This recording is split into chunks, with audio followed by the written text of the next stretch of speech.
Welcome back. We're celebrating our 75th year as Utah's first TV station, and we're getting close to our actual anniversary date of April 19th. We will have a special broadcast that night to mark the date, but tonight, Craig Wirth rewinds the video from that first night in your Wirth Watching. The day had arrived. Almost a decade of building equipment and years of demonstrations. And now it was April 19th, 1948. The newspapers were full of announcements and advertisements. Salt Lake City would join a dozen cities across the whole country.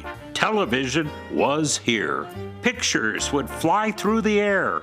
Our station would sign on, starting almost 75 years of broadcasting to this very moment as Utah's first TV station.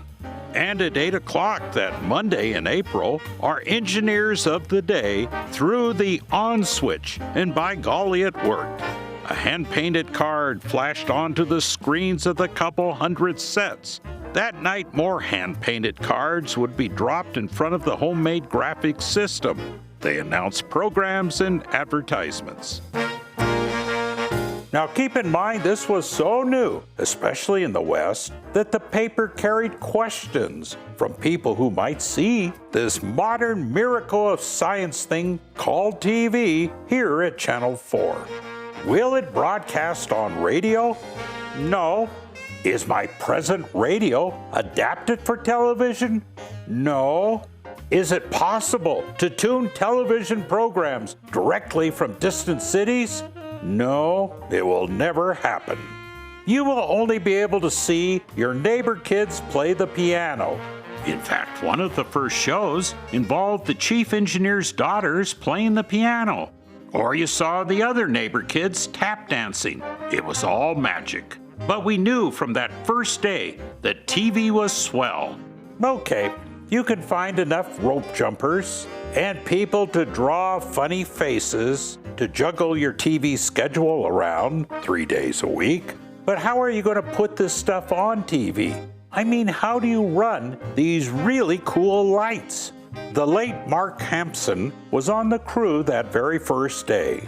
We're all young guys. We didn't know what to do. We didn't have anybody to ask what to do because nobody knew what to do. So we experimented with everything. So schools popped up on how to do this TV stuff.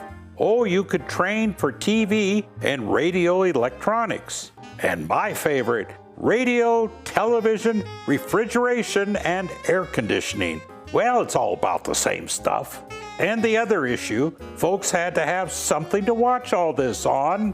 That first day, you could buy about 3 TV set models, like the Admiral, for $299.95.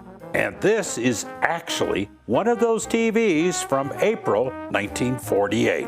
I guess since the knobs really didn't do anything, they just tore them out. But most had to see the Admiral set in a store window. You would gather around and watch, with people watching you. ZCMI had one in its window. George's Furniture had another. Come on down and see the first night of TV. And a tavern in Murray would get one in time for the fights. Oh wow, you could buy one for your own home and be so cool. You know, there were so very few TVs back then that the newspaper would do stories on those who had televisions, such as this one, a prize 1948, and people posed with their sets. And indeed, this is Mrs. Hiskey in front of an identical Philco TV. And we salute the viewers.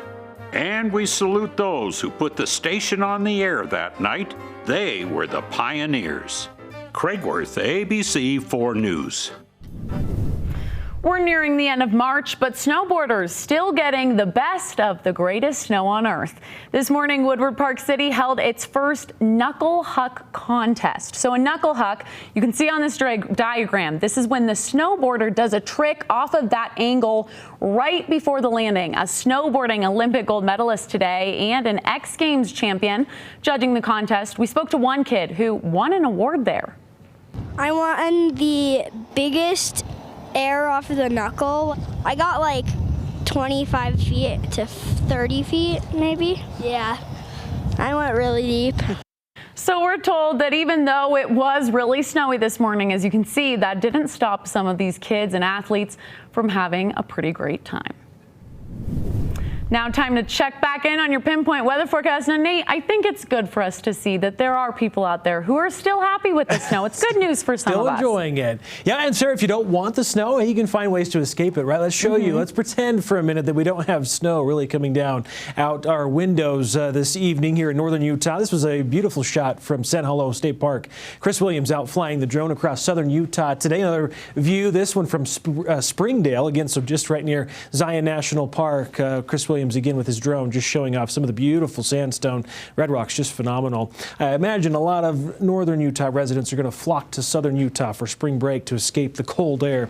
Hey, snow coming down in our mountain areas and across the Wasatch Front. This is Snow Basin. The Snow Stake already showing about 3 inches of snow this evening. They had a lot of snow, 11 inches just this morning. So that was a pretty quick round of snow shower activity that dropped as we kicked off Sunday. Actually generated their record snowfall year as well. We'll show you their numbers in just a moment. This is for Alta, 753 inches. Again, we're going to continue to add to the all-time record amount of snowfall this season as we continue to have storm after storm lined up.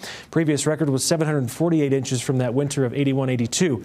Mentioned Snow Basin, 482, inches so far this season, more than double their average amount. That's a record. Powder Mountain has 479, just phenomenal and very impressive snowfall amounts across our mountain regions, our ski resorts, all basking in abundant snowfall. So 21 inches in 24 hours at Snow Basin. I guess we could add 3 more inches to that. Powder Mountain had 10, Brighton 7, Beaver Mountain 3. In the valleys, West Weber reported 5.3. Again, we're not including what snow is currently falling.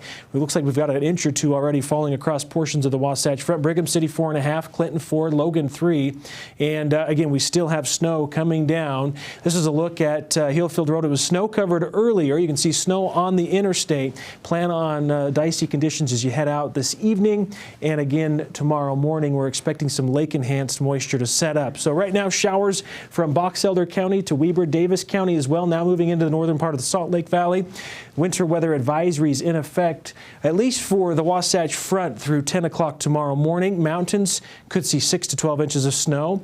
Isolated amounts of 3 to 6 inches, depending on where those lake-enhanced bands set up.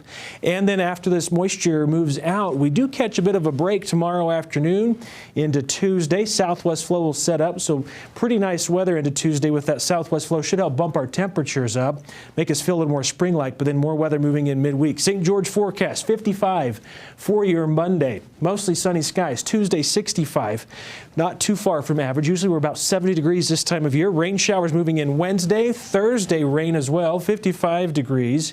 Should be back near 60 degrees by next weekend. Wasatch Front looking at snow showers mainly tomorrow morning. Give yourself some extra time as you head out the door. Plan on some slick conditions. Breezy on Tuesday, pretty quiet up to the 50s. That should feel pretty nice.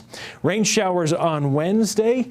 Plan on breezy winds. Temperatures falling back into the mid-40s. Thursday, periods of rain and snow expected into early Friday. Start to catch a bit of a break into the weekend. Temperatures near 55 Saturday, but it looks like we could see another system sometime Sunday into Monday next week as well.